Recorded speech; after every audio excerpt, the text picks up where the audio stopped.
what gets us through each long work day. We watch the clock, we count the hours, and hope we'll find time to enjoy the flowers before they fade and pass away. They seem to last just a few short days. The garden grows and goes to seed, and we watch our youngest son grow like a weed. Those baby years, they pass so fast. The school years seem to drag by, but soon they've passed. Can't believe how he has grown, like his older brother, soon be on his own.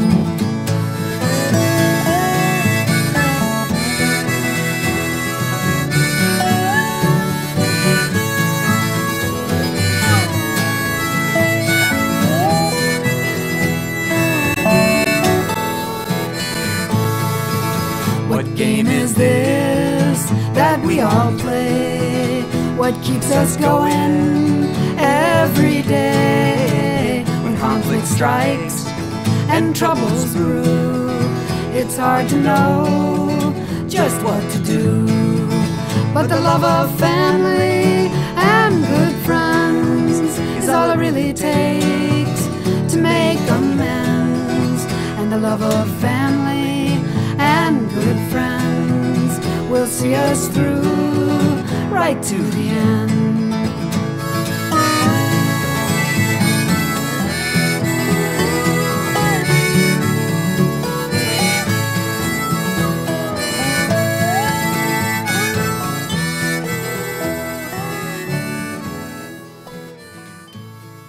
Écoutez, voilà, je m'appelle Jean Thomas, je suis né le 11 août 1935 dans un petit village de Lorraine, à Herserange, Longwy. Je venais régulièrement passer mes vacances à Sex. J'ai des grands-parents ici, j'ai un grand-père maternel qui était de Sex. Alors ça m'a permis de revenir chaque année pendant les vacances. J'ai pu découvrir toute cette Ariège.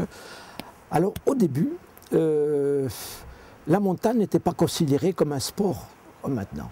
Quand on faisait la montagne, on était pris pour des huluberlus, vous savez, les mecs qui... La montagne, ce n'était pas une nécessité. Bon, moi, je me suis tenu, j'ai crapahuté dans toute la région. Au début, tout seul, bien sûr, à partir de 15 ans. J'ai fait le Vallier la première fois à 14 ans, en savate espagnole. Bon, j'ai pris une rouste en arrivant le soir parce que j'étais parti tout seul. Bon, ben, ça m'a donné envie de continuer. Voilà, alors à partir de ce moment-là, ça a été une envolée. Et puis je suis tombé sur une bande de Toulousains, 5 copains de Toulouse, qui ont voulu connaître les Pyrénées. Ils m'ont demandé d'abord de leur faire le Vallier. Bon, ils ont fait le Vallier, je leur ai fait faire 2 ou 3 balades dans le coin, et puis ils m'ont dit, écoute, est-ce que tu connais les Pyrénées? Ben, j'ai dit, bien sûr. Alors écoute, ça te dérangerait, 2 ou 3 fois par an, tu nous emmènes faire le Vignemale, l'Aneto, le Mont Perdu, le Bayaïtous. Ça s'est bien passé. Et à la fin de cette période, avec 2 copains d'ici, Gilles Rumeau et M. Mirascou, on a décidé de créer un club de montagne. Alors au début des années 2000, il est apparu qu'il y avait peut-être un besoin dans le village de fédérer un petit peu les marcheurs, les amateurs de montagne. Le site, nous l'avons. Il n'y avait qu'à mettre en place un certain nombre de structures et de personnes. Et à partir de là, l'idée a fait son chemin de dire qu'il y avait des gens dans le village, que nous avions des ressources dans le village, des gens qui pouvaient créer un club pour aller marcher en montagne. Convivialité d'abord, sportivité associée, et voilà, comme de fil à l'aiguille, l'idée est venue de créer un club. J'ai eu la chance, puisque j'étais à ce moment-là le premier élu du village, d'avoir autour de moi des gens que je connaissais bien, amoureux de la montagne. Ils ont dit oui, j'ai dit banco, et de là est partie l'idée de faire un club. Il a fait son chemin, j'en suis ravi, même si je n'ai pas un grand mérite dans l'affaire. Voilà, alors au début, on n'était que des copains, et puis au fur et à mesure, des gens des communes environnantes sont venus. J'ai récupéré bien sûr pas mal de Toulousains avec mes copains de Toulouse. Et voilà comment s'est créé ce club de montagne. C'était en 2000, voyez voir que je ne dis pas de bêtises, c'était en 2002. Et de suite, en espace d'un an ou 2 ans, on a eu 67 adhérents.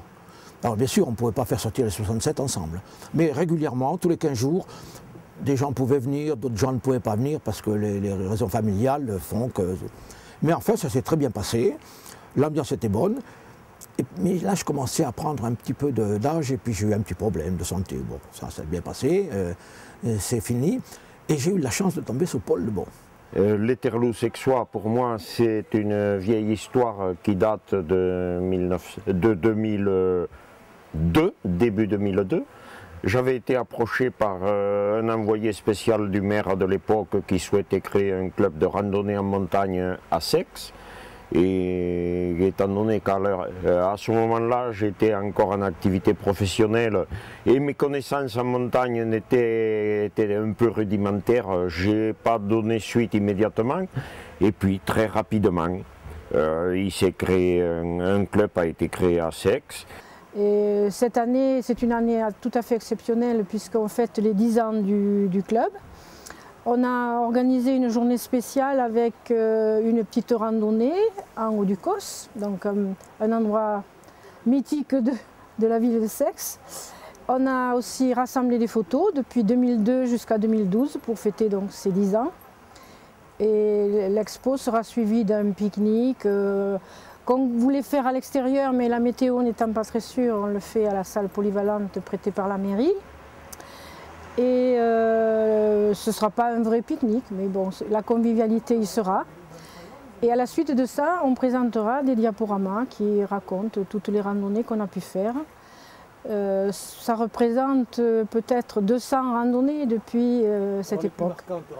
Alors les plus marquantes, ça va être les plus récentes, on va dire. Moi, celle qui m'a beaucoup marquée sur le plan affectif et relationnel, ce sont les 3 jours au Valier, parce qu'il y avait longtemps que je n'étais pas montée au Valier et j'avais pas la capacité, je pensais ne pas pouvoir le faire, mais sur 3 jours ça a été possible avec 22 personnes. On aurait dû être 24, malheureusement il y a 2 personnes qui ont dû décliner l'invitation, 2 personnes importantes dans le club, et on est monté tranquillement le premier jour jusqu'aux Estagnous, le deuxième jour au Valier, redescendu aux Estagnous, et le 3e jour, on est redescendu au Plat de la Lao. Et là, ça a été au sommet une journée très, très importante, puisque ça faisait des années que je n'étais pas montée au Valier. En fait, j'y suis montée 2 fois, c'était la 2e. Et on était accompagné de notre doyenne, Mickey, de sa fille, Sigrid, et de Jeanne, la petite fille. Donc 3 générations de cette famille sont montées en même temps que nous. Alors moi je suis la plus âgée au club, arrivée au club il y a dès l'origine. Et là, je dois reconnaître que c'est grâce à Paul Lebon que j'ai pu continuer. Parce qu'il m'a programmé un petit peu des randonnées qui étaient possible pour que je puisse atteindre certains sommets qui me plaisaient. Même l'an dernier, non, cette année, je dois dire, j'ai pu faire le Mont Valier, mais il était vraiment temps. 10 ans de l'Éterloo, c'est pas rien en ce qui me concerne. C'est pas rien, pourquoi? Parce que c'est tout simplement 10 ans qui correspondent à des rencontres entre des hommes et des femmes qui, un jour, ont décidé de découvrir effectivement des vallées, des sommets, des canyons, des forêts, des espaces naturels, des espaces protégés. C'était la découverte d'une faune, c'était la découverte d'un environnement, c'était aussi la découverte des relations humaines. Et ça nous a permis ensemble de découvrir, je dirais, l'expérience de la marche, c'est-à-dire un pas l'un devant l'autre, progresser, arriver tous ensemble en haut d'un sommet, pouvoir partager le plaisir d'un paysage, d'une mer de nuages, d'un coucher de soleil, d'un lever de lune parfois, et c'était partager ensemble le plaisir de s'éprouver dans la souffrance, mais dans le plaisir d'être arrivés ensemble au sommet. Un esprit de convivialité fantastique, il n'y a pas d'esprit de compétition, on décide d'aller à un endroit, on y arrive si tout le monde est en mesure d'y arriver. S'il y a une faiblesse passagère, eh bien, on sait faire demi-tour, on sait s'arrêter, on sait se reposer. Et lorsqu'on arrive, on boit un coup tous ensemble et tout se passe très bien ainsi. Oui, toujours dans une ambiance agréable où l'entraide prime sur la compétition, bien sûr. L'important, c'est que tout le monde puisse arriver au but qu'on s'est fixé et découvrir des lieux exceptionnels parce que ces montagnes sont magnifiques ici dans le Couserans et on apprécie de prendre un pique-nique au sommet du Vallier ou un pique-nique à la Calabasse ou même un pique-nique en haut du Causse, ça peut avoir son charme quand on est entouré d'amis, de personnes qu'on apprécie. Je suis Rolinde Deschênes, moi je suis la présidente du club de l'Éterloo depuis 3 ans. C'est mon 3e mandat. Je suis quand même fière d'être la présidente de ce club qui existe depuis 10 ans et pour lequel on est là aujourd'hui pour fêter ces 10 ans. Donc j'ai quand même l'honneur de représenter ce club. Je suis aussi dans le club accompagnatrice avec Paul Debons qui m'a quand même beaucoup aidé à me former sur le terrain. Les dirigeants de l'époque ayant essayé de promouvoir la formation de cadres, ils souhaitaient avant tout que les pratiquants puissent aller en montagne en toute sécurité, donc accompagnés par des personnes bénévoles mais formées et responsables. J'ai suivi une formation à la Fédération française de montagne et escalade auquel le club était affilié à l'époque et depuis, eh bien, j'assure une grande partie de l'encadrement des sorties du club. La philosophie du club, c'est déjà un mélange de générations, c'est arriver à marcher, découvrir quand même notre région, voir au-delà, dans des conditions les plus optimales de sécurité avec des encadrants. C'est la convivialité, c'est le partage entre les gens, c'est se retrouver, avoir le plaisir d'être ensemble. C'est se donner aussi des projets, puis des envies de s'améliorer aussi, de progresser, quoi. Voilà la philosophie du club, quoi. Moi, personnellement, quand je partais en balade, on se fixait bien sûr une arrivée, mais quand je voyais qu'il y avait trop de traîneurs,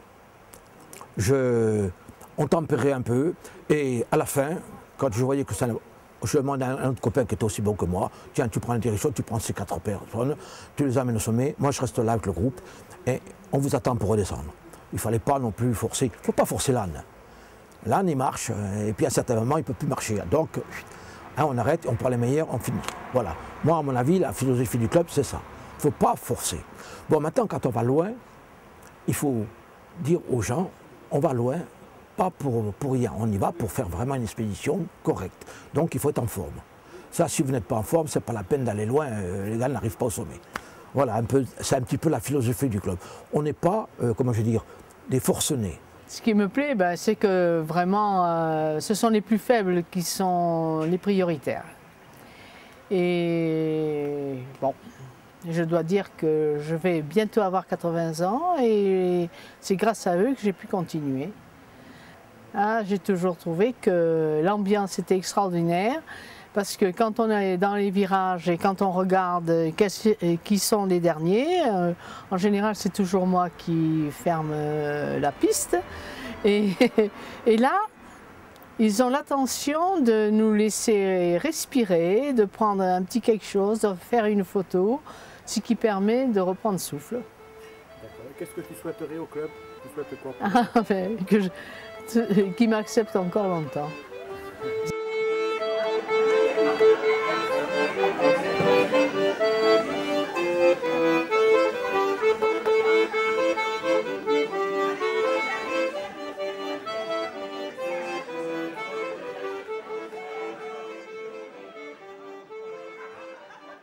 L'association Thé Dansant Tourne-Tourne a débuté le 9 par un premier thé qui a été réussi.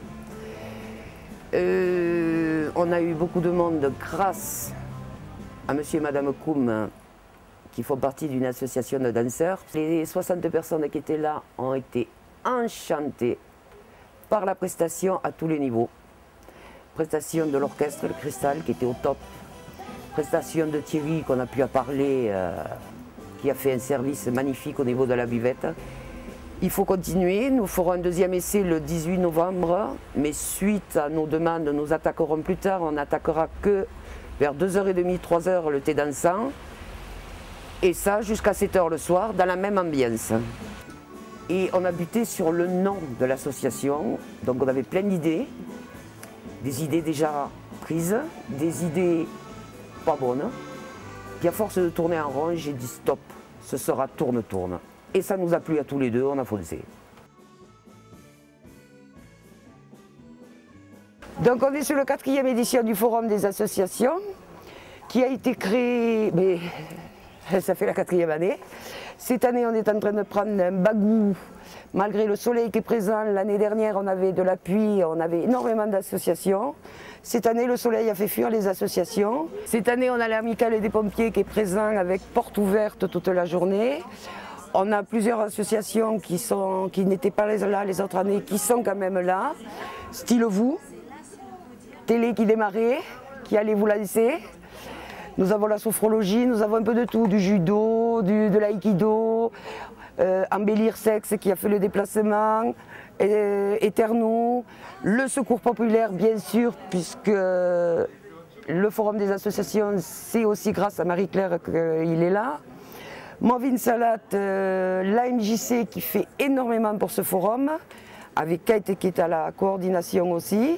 Que faire, je ne sais pas. Radio Couseran est averti, La Dépêche a été avertie. C'est pour les associations qu'on se démène toutes les trois. Ça ne suit pas, je ne sais pas pourquoi.